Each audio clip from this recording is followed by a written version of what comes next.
ভাইয়ের কাছে আসা তো কিরকম লাগে? ভাইয়ের কাছে সব ধরনের জিনিস পাও? কিরকম প্রাইস কিরকম?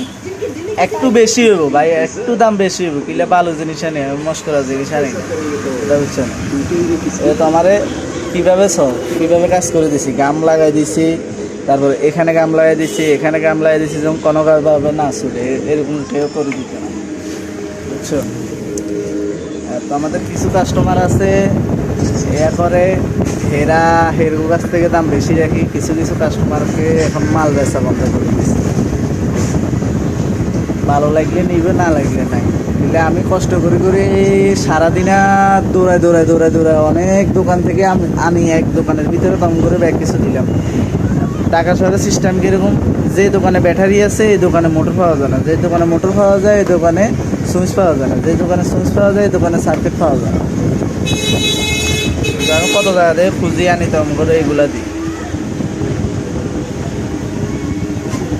ঠিক আছে, বলো ভাই, চ্যানেল সাবস্ক্রাইব করবে, বলো এর ইউটিউব চ্যানেল সাবস্ক্রাইব করবে, বলো লাইক কমেন্ট শেয়ার করবে, বলো সবাই লাইক কমেন্ট শেয়ার করুন এবং সাবস্ক্রাইব। সাবস্ক্রাইব করুন। ঠিক আছে।